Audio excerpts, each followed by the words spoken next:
Are you filming me? It's actually a great location. It looks in the camera. Hi.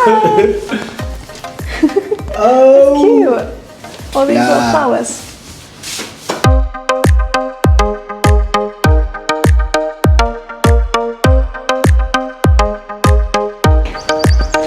McMenemy.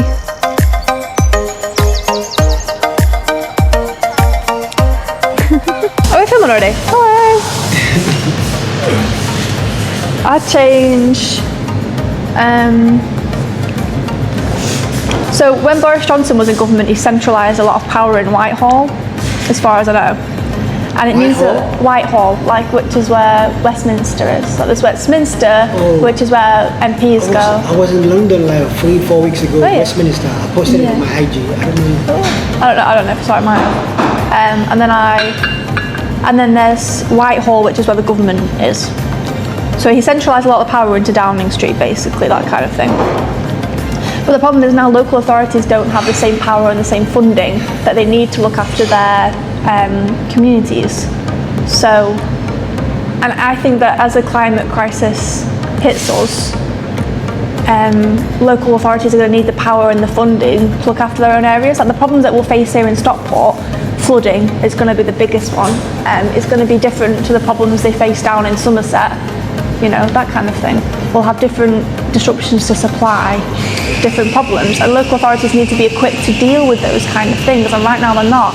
So I'm a very big supporter of local authorities having more power and more funding, and I'm just very strong on that.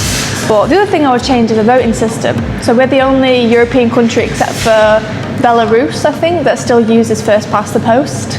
And it is such an old and outdated system, and it's what results in the only two governments we've ever had, well, since like the 1900s, is Labour and Tories. Labour, Tories, Labour, Tories. No other party has a chance because of the way our voting system is set up. So I'd change it to be a more proportional voting system. Which proportional system I'd go for, I'm not clear on, and I think we spend a lot of time talking about which system instead of just pushing for it. But this is why I'm a Lib Dem. Because it was Sarah Olney, who's one of the Liberal Democrat MPs, who pushed just a small, it's a 10-minute rule bill it's called, pushed a bill through for the vote, and it went through for proportional representation. Now, it was just like a first kind of, we support this idea and we think it should be implemented. Like nothing's going to happen as a result of this bill being passed, but no bill about proportional representation had been passed before. So no vote, it's not a bill, no vote had been passed about it before. So that was a really major moment, and it's what made me proud to be a Liberal Democrat right now anyway. So speaking of... That's what I'd change. If you were to be a member of your parliament now, would you still love to maintain the party that you're in, or you don't mind going into another party? Yeah, so I'd never be a Tory, I'd never be, I think, offered reform. Are you sure? You know, politics I'm is very, crazy. very set on that.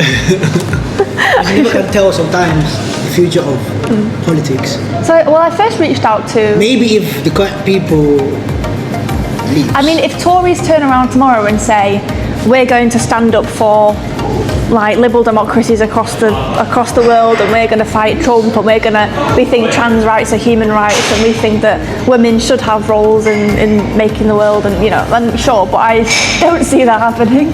I think there are many left-wing parties in the UK, and I was listening to a podcast about this other because there's an argument: Labour, Greens, Lib Dems, who's the best? They're all evil, they're all great, they're all, you know. And I've settled on the Lib Dems just because I'm most comfortable here. I mean, in my area, the Lib Dems are massive. We've got a really strong local party, and everybody I know there are genuinely great people who are working towards good things. I like my MP, I like my councillors. I love being a Lib Dem, and I'm very comfortable here. And I really dislike Labour and the way they've taken to government. How did you get the job again? How did I get my job? Did you? I volunteered. I volunteered in the office and campaigning. So I campaigned in the local elections and I campaigned in the general elections. Because of the love for what party you wanted to do? Yeah, just because I was volunteering. You felt like they were different, but because you wouldn't volunteer for Tories? No. The Lib Dems for me are the best party. For me, they're the ones that work the most for the people. The mission kind of aligns with. Yeah. I like the Greens. I think I think a lot of our policies are even greener than the Greens. Like the conservatives. Yeah, the Greens are the ones that are so focused on climate change, which is what we should be. And I am very passionate on climate resilience and focusing on how we can stop climate change. Because I mean, we're literally facing an extinction event. Like, it should be the only priority right now, should be diverting climate collapse. And I don't understand why we're not doing it. I do understand it's because billionaires own the oil and gas industry. But anyway, call me a radical lefty. They're living life on the yash. Yes. But I have fallen in with the Lib Dems and I love them, and I am very happy and comfortable standing for them. And it's a very broad church, as in, like, there are lots of different people who you're never going to find a political party that you 100% agree with all the time. I wish that the Lib Dems would take a stronger stance on things like a wealth tax, you know, because that's what I believe in. They believe in a fairer and more just tax system, but not necessarily in a wealth tax, which is what, for example, the Green Party are calling for. So, I mean, but you're never going to agree 100% with any political party, it's impossible. And moreover, my work with the Lib Dems has taught me some fantastic skills. Like, I can now canvass and door knock, I'm delivering and doing all sorts of work with them. It's opened up some great opportunities, and I just enjoy working with them, and I think I'll stick with the Lib Dems. I mean, if they turn around tomorrow and become a fascist dictatorship, then obviously I'll switch party. But I really like the Lib Dems, I'm sticking with them for now. It goes without saying that you actually do love them, you know. You can go on and on and on. I'm a massive nerd, basically. You can go on and on and on. All the Lib Dems are nerds. Yeah. All the Lib Dems are nerds, but so, yeah. You do know. Okay, you said you do not know Nigeria. So, what's like the first thing that comes to your mind when you hear Nigeria? I think. Have you ever met anyone from Nigeria? Not that I know of. You? Well, not that I know of anyone else, really. Okay. I might know someone from Nigeria and just not know they're from Nigeria, Okay. but I don't know. So what's like the first thing that comes to your mind? I think about Lagos. But you've never been there. I've never been. I don't think it's not the capital, is it? It's not the capital, but it's the biggest though. It's the biggest it's city. not the biggest. No. It's not most the biggest. populated. Yeah. No.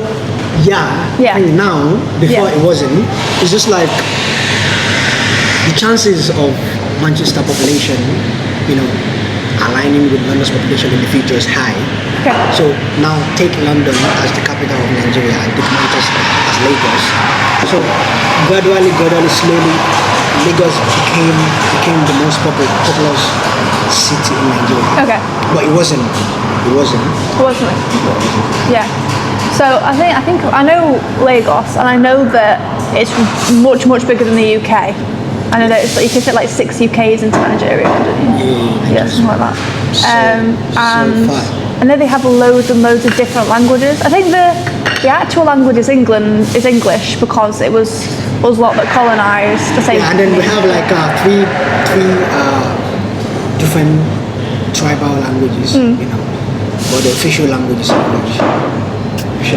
But apart from these 3 languages and English that we speak, there are like loads of loads of languages. Yeah. So do you speak any other language? I'm learning French. So what level now? Terrible. No, I've got a 700-day streak on Duolingo, if that helps. 700. 700. It's like 2 years. Go check 2.5 years. It's one and a. It's not quite 2 years. I don't think I've got yet. 700. Yeah. So 365. That's like 2 years. Let's just say 2 years approximately. 2 years. Almost. 710 days. 710 day streak I've done. So I think if So you don't speak any for now?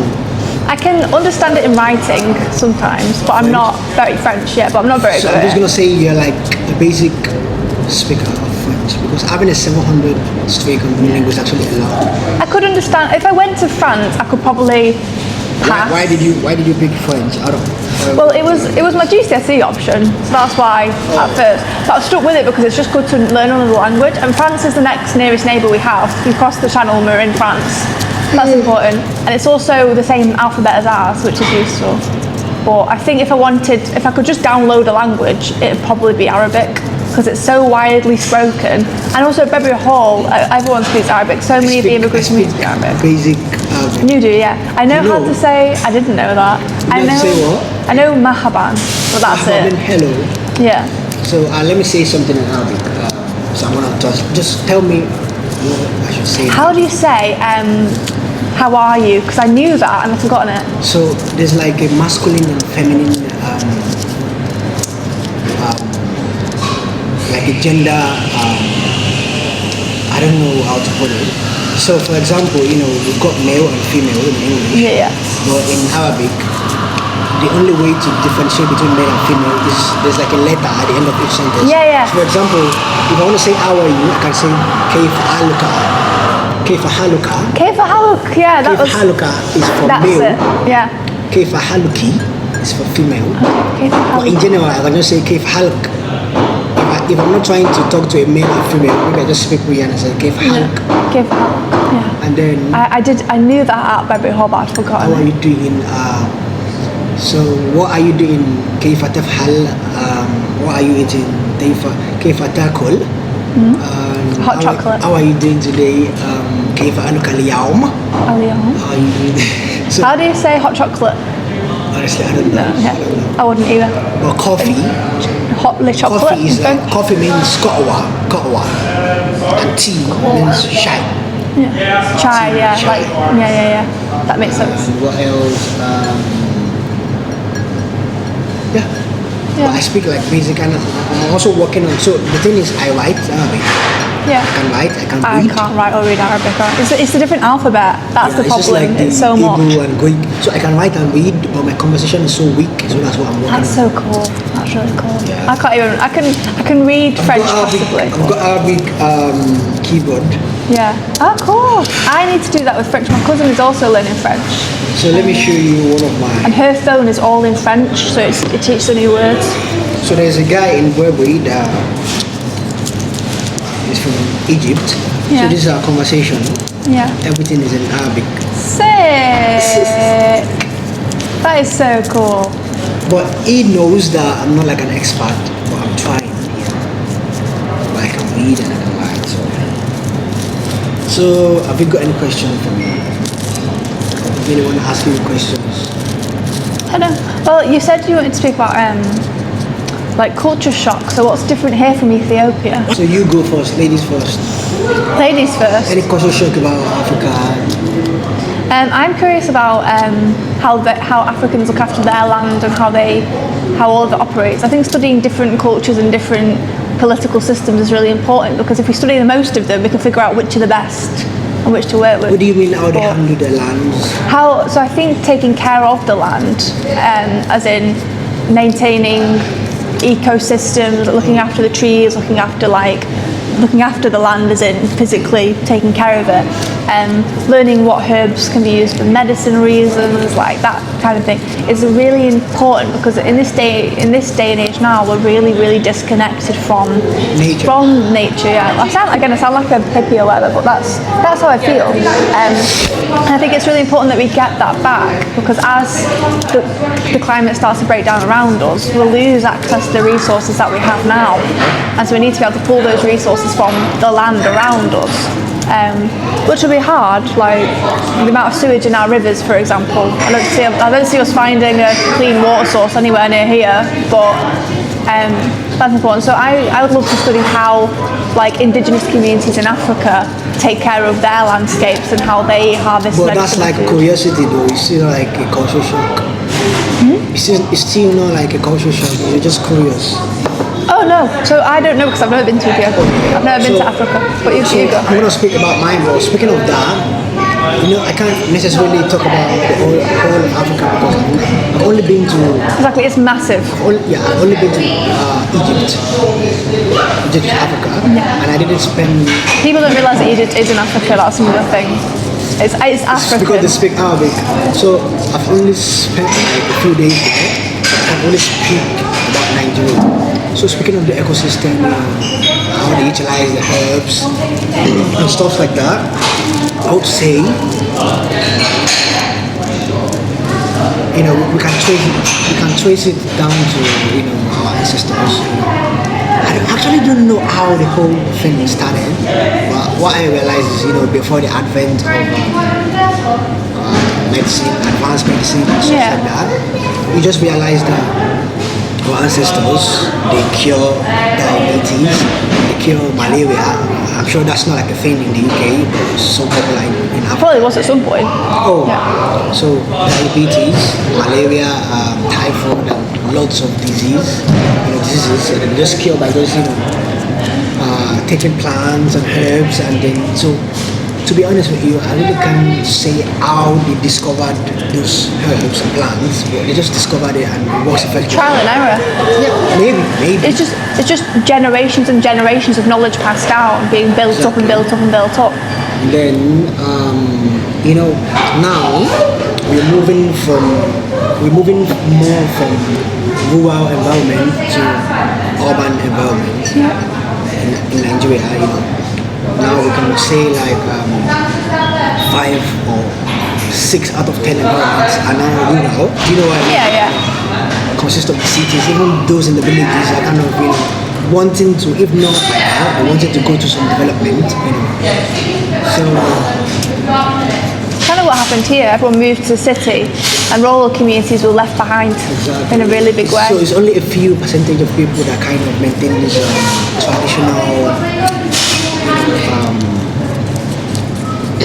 traditional lifestyle. Maybe some in the village, some people still farm, not everyone farms now. Yeah. So nothing really much to say about that. But it's very interesting because that's kind of a really interesting topic you raised, because who would think of how they actually discovered some of these herbs? Because some of them are like poisonous. Because they were even discovered before the scientists come. Oh yeah. I mean, Western world. But all of them have. A lot of that knowledge was probably used to create Western medicine. So yeah. And I mean, the thing about the healthcare and herbs and stuff is that the healthcare industry now is a multi-billion-dollar industry, and it's money. So in the UK we have the National Health Service, which is like, we must keep that. We have to fight and keep that, because if we lose that, we'll end up just like America. But in America they're charging like thousands of pounds for a vial of insulin to solve diabetes, that kind of thing. So they don't want. Indigenous knowledge threatens that, I think. Because if indigenous people who understand the land and understand how to solve disease and illnesses with plants, then they can't charge someone thousands of pounds for a vial of insulin. Yeah. So it's a big threat. I mean, I sound like a conspiracy theorist when I say this. I believe that everybody should hold at least one good conspiracy in their life. I really think that everyone should, at least one, you should have at least one. What would yours be? Mine is that we've definitely cured cancer already, and that it's been hidden because they make literally billions of pounds a year. Do you think? I don't mind. I don't want to put it. These are dudes. But I'm serious. I think. I absolutely agree with you. I'm pretty confident that by now it has been solved, So I saw a news. and it's just been covered up because saw a news. it would cost money. It's actually not the first time I'm hearing these. There's a couple of news out there that talks about these. People, influencers talking about stuff like that. And also, I think was it last week or 2 weeks ago, I saw a news about South Africa finally discovering the cure, not the treatment, the cure to HIV. Yes, I read about Did this. you see it? Yes, I read about that. And what if I told you that wasn't the first time I saw something like that? Yeah, I think I saw somebody post about that, and they were like, "This has already been And done it was before." actually from a trusted source. It's not just It's not just some random guy on Reddit. Like, it's the real thing. And I feel like that wasn't the first time I'm hearing something like that. So it's been going on. It's all about. It still boils down to selfish interest, like we were talking about earlier. Yeah. The world would be a better place if people at least try to be unselfish. Yeah, I think it will be a better place if we overcame the economic system we have right now. I mean, in capitalism, it's exploitative by nature. It requires a few select capitalists to hire workers and mine them for as much money and resource as possible. That's literally how the system works. I mean, if we didn't have capitalism, we wouldn't have homelessness. I'm a big believer that homelessness it's not solved, because if it was solved, there'd be no threat, like go to work or you'll be homeless. But if you know that you're going to be caught by society and you'll still have a house and you'll still have access to resources, you're not going to go work a crappy job in a factory, which threatens the capitalists who make billions of pounds a year. Amazon factory workers, for example, like if an Amazon factory worker knew that they had a house and they had food and they had drink and all of that, then thank you. If an Amazon factory worker was confident that they would still be looked after even if they weren't working a job, they wouldn't work in an Amazon factory. Do you know what I mean? Was Bobby Howell like a first job? No, my first job was in a vintage cafe that's not far from here, and it paid me about £3.50 an hour or something like that. I was 16, I didn't know any better. Why? I worked the whole day from 8 a.m. till 4 or 5 o'clock, and they just handed me 30 quid. So, well, about 8 hours probably.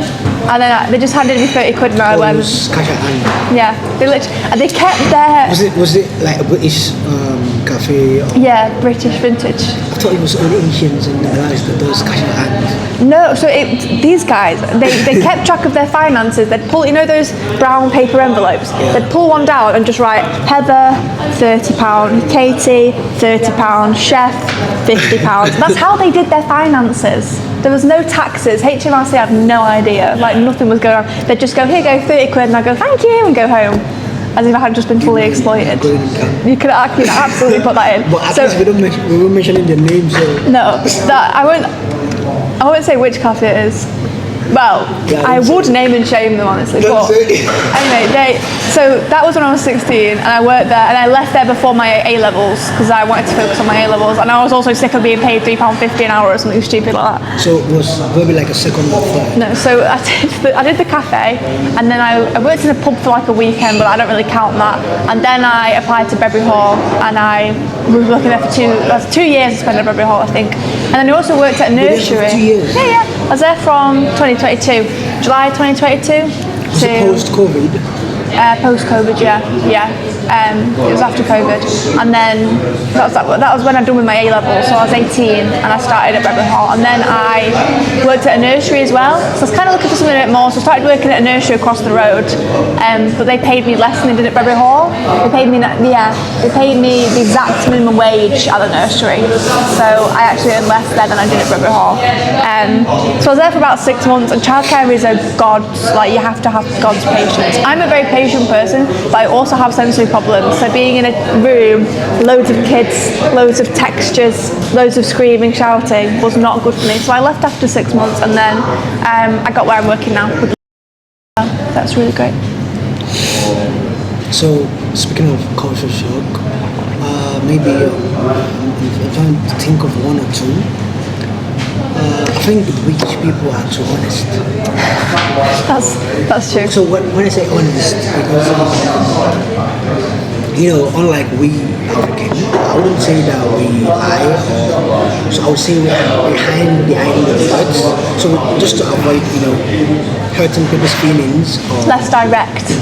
Yeah. just to avoid hurting people's feelings or to appear or come across being rude. So we try to not really act like we feel or say what we feel. But it's not the case with the British people. No, I don't think so. 8 out of 10 people are honest. Whatever they feel, they say it or they act like it. They just say it, yeah. Is it like a factor of upbringing, or it's just the way you people are? I don't know. So we're known for being very polite, like having our P's and Q's and speaking right and having like please and thank you and all of that. But I think we can be very more blunt maybe than where you're from in Nigeria, but I don't know. I wasn't talking about maybe in a rude or bad way. Just direct. What I've noticed, yeah. Just direct. Yeah. So I wouldn't want to give examples, but... Do you remember when we had that manager who was Italian and he never said please or thank you ever, and that was just his culture? I don't think... He was only there for a month. I don't think I was in this... That might have been before you came, but he was Italian and he would never say please or thank you. Why? And it really upset us because we're British and we always say please and thank you. What was he then? He was F&B manager. So yeah. He left after... He was only there a few months, if that. But it was just because in Italy they don't say please and thank you every sentence. Like, they might say thank you if you've done something nice, but they don't go, please can you, thank you. Like, it's just not in their vocabulary. But us little British people were like, hasn't said please. Sometimes it gets tiring. I'm like, so that's kind of a culture shock please, thing, can I take isn't this? it? Come on, just take this, not Like, mine. yeah, like I'd say, please can you pass me that? He'd say, pass me that, you know. And he wasn't even being rude, it was just how he was as an Italian, as far as I know. And then I've got, I have a colleague who's German, and she said it was really fun coming over to the UK because in Germany, if you get asked how are you, you answer honestly. So if you ask me how I am, I'd say, oh, I'm really struggling with this economics assignment at the moment, man, like it's horrible. But you don't say that in the UK. You go, you all right? And you go, yeah, good, yeah, fine, yeah. How are you? Oh, I'm good. How are you? There's no kind of, it's all surface level. So, and she says that is really weird. I agree with. She came so over. So she came over and people would ask how she was, and she'd say how she was, and they'd be like, "Oh right." But what they were looking for was a "Oh good, thanks" kind of thing. So it's really interesting how different cultures mingle. And then again, the smile. Oh no! When I first got. I walk down the street and smile at everybody. But I've been told if you do that in France, you get shot. Like you walk down the street in France and go hi, you'll get like treated like a weirdo. You know what? You know, it was actually new to me. Yeah. So when I see people smile, I mean, there's this smiling face on default. Yeah. Like maybe trying to tell me something, trying to say something to me. All right. But one moment I see someone smiling, and then the next moment they're back to the normal face. Yeah. I'm like, what's happening? So that's like one of the culture shock I noticed. Yeah. So I don't know why you guys do that. Maybe it's because, like I said, trying to be polite. I think I've made an effort to do more of that because I think it's good to just. So now I find myself doing it even when I don't mean it. Yeah, it creates a really nice, positive atmosphere though, because it's. Well, ish, but like when I've been hiking before, you walk past people, you go morning, or like afternoon, hiya. Actually, a good thing. Even just agree to that though. Like even just I'll be walking down the street. I don't do it to everyone, but if for example I pass a nice old lady, you know, I'll go hi, morning. She goes morning. Just little things like that, and it's how you interact with people, and it's good to maintain that kind and positive, kind of upbeat. I'm going to say hi to everybody you see. And that, like I said, it's about building communities. That's really important for that. But it is a little bit weird to just say hello to everybody you see on the street, but I like it. It's actually not easy. It feels a bit uncomfortable, but yeah, it's not easy. I practiced the white it. things are always not comfortable, so you just have to do. You have to push yourself out of your comfort zone sometimes. Yeah. Have to do. Yeah. Most times the white thing are always not comfortable. Yeah. You just have to do it. Yeah. It's like, you know, speaking of discipline. Discipline is not easy. No. But it's the right thing to do. Yes, it is. Yeah. Getting up and going to the gym is not easy, but we do it anyway. I'm a regular gym guy anyway. I go to the gym. I don't know. I haven't been to the gym in 3 weeks because I've been so busy. Oh, 3 weeks. I normally go to the gym at least 2 times a week, normally 3. Okay. I try to go every Thursday, Friday, and Sunday. Those are the days I go. Which gym do you go to? Wicked Arts in the Energy Fitness. Oh right.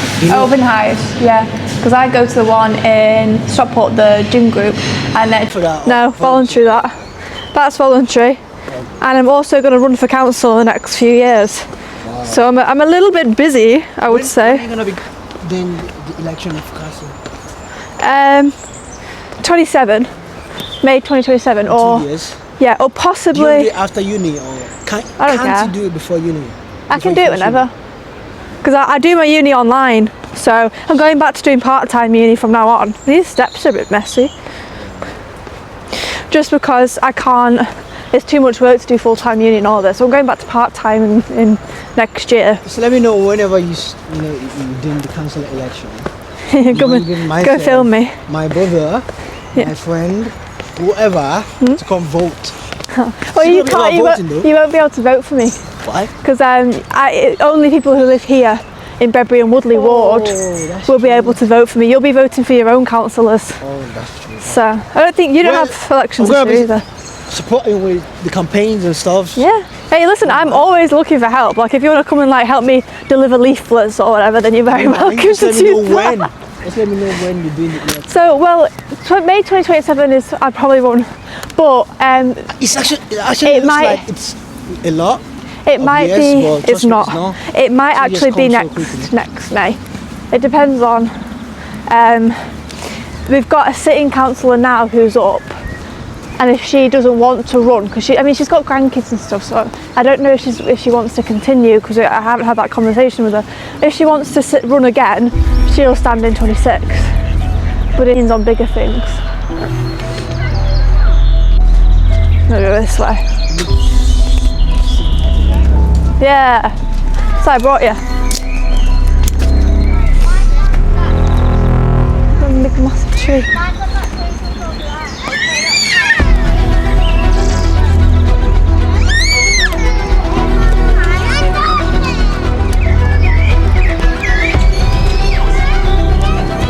You'll go through here. Read it. No cheating involved at all. Oh, hi.